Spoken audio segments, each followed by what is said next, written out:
First up, yes to everything.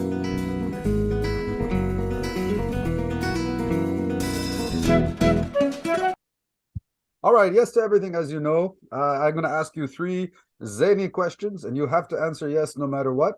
And let me get the 1 minute time clock ready. This is, of course, a critical thinking activity for those listening and just learning about this game. Yes to everything forces you to take on someone who disagrees with you. So I tell my debaters, when you're debating against people, or sometimes when you're just arguing with people and they think they're right. They don't think they're crazy. You might think they're crazy, but they don't think they're crazy.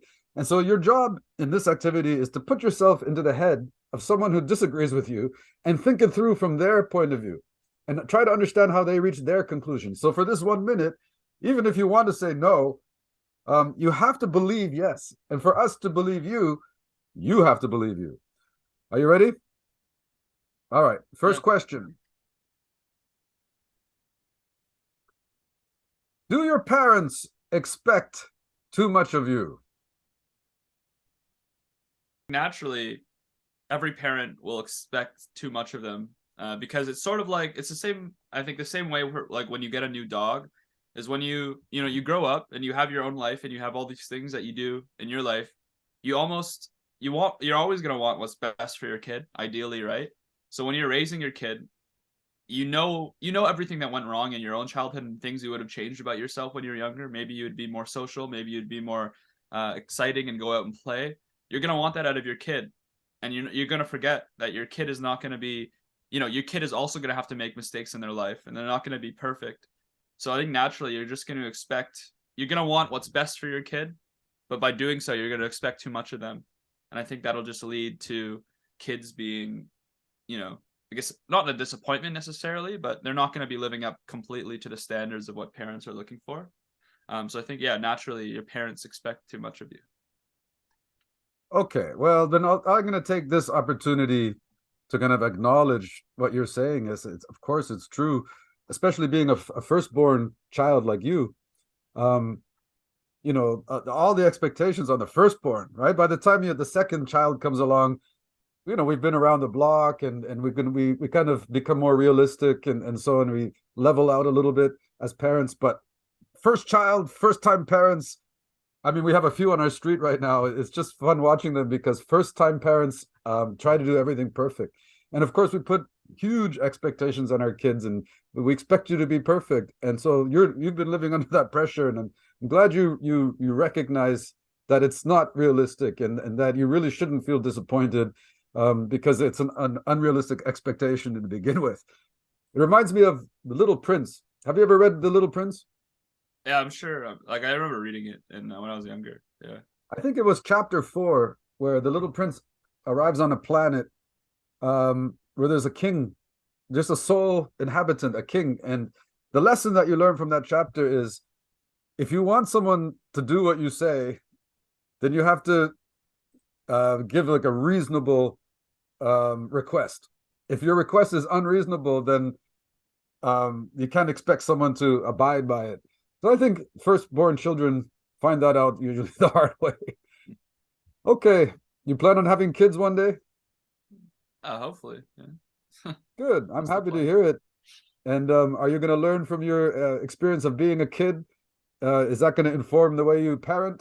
No, I probably, but I'm not. I'm sure I'll expect I'll want my kid to be a striker, playing the best. Being the best person on the pitch when he's playing games and sports. All right.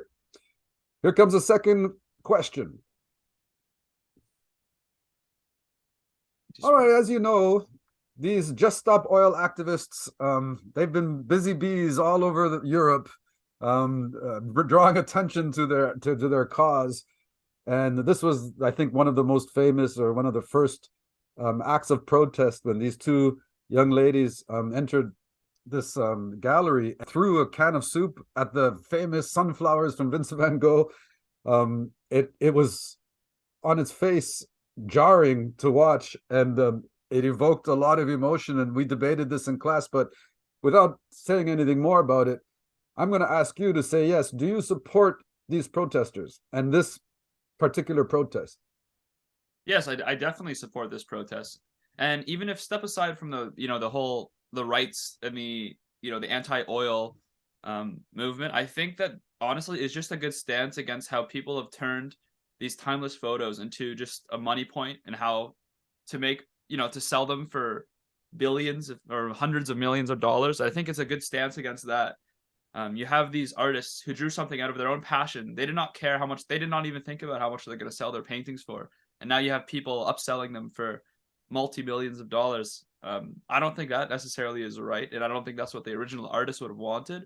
So even if these people are pouring paint on it in defense of not, or I guess out of anti-oil reasons, I do think that it's almost besides the point, and I think that the protest still stands whether or not they're doing it for. Like, I don't know. I'm kind of fumbling now, but It's all right. No problem. We were close to the end. Yeah, you know what? As a protest, it was very effective, undeniably. I mean, it got everybody talking. We're still talking about it right now.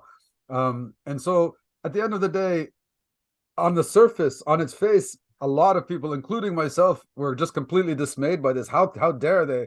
But when I watched my students debate this one in class, by God, I changed my mind on the issue.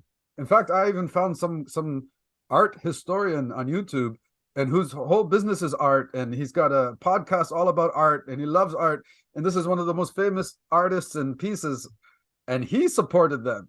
And so if he was it made me think twice about what was going on here, because at the end of the day, this art was protected by a plate of glass, and they didn't really damage the painting at all, but they sure brought a lot of attention to their cause, which is, and protest itself is a fundamental pillar of democracy. So that's something we should always support, I think. All right, let's move along. Are you ready for the tough one, Gabriel? yeah, let's see what you have. All right, here comes the tough one. I always like to think about who's my guest and what kind of question would be tough for them. So here you go. On a silver platter. Is philosophy a giant waste of time? Yeah, I think philosophy is a giant waste of time, um, depending on the type of person you are. I think it is a waste of time if your life, if you just want to live in the moment and not think about it, and just live a happy life and enjoy the things you have and not take them for granted. So if you were that person, I would say it is a giant waste of time, because a lot of it is hypothetical. A lot of it is, thinking about things that don't really affect us on a day to day, or they could also affect us on our day to day, but maybe that you don't like. Not doing philosophy, not thinking about philosophy, is not going to change your life. Is not going to stop you from doing anything you want. So if you were that person who just wants to live in a moment and you know, live a life without having to think much, I do think that it would be considered a giant waste of time. Um, that's I think that's a fair response to have. There's a reason why a lot of people are against philosophy and choose not to think about their in-depth topics, because it Well, is is it because there's really no right or wrong answer? Like we could just be talking in circles, and as people have for eons. Like no, are there are human right and beings born wrong, evil? Are they because you'll human have beings born good? yeah, those are the big ones, but there's a lot of stuff that gets proven wrong, because the second something is like invalid, it's wrong, and you have to move on from that. Um, but you could say the same for a lot of things. I mean, I think it's not necessarily about what's right or wrong, because you could have telling your kid, no, you can't eat chocolate.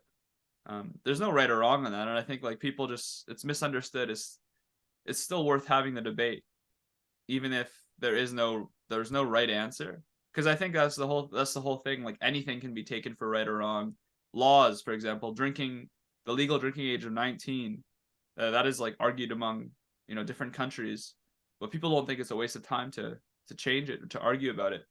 I think there's a lot of things people think are like necessarily right or wrong that really aren't. Um, and if we didn't have people who kept arguing and challenging those things we think are like one for true, zero for false, like only true or false, I think you could honestly argue that nothing in the world is either true or false. It's like more so on a spectrum. Well, I'm so in awe that you would do something like this and become a philosophy major. And like I said, it's outside of my wheelhouse, and I'm very impressed that you can do that. But also, you as a musician, a guitar player, a bandmate, um, just overall, you're such an impressive young guy. All right,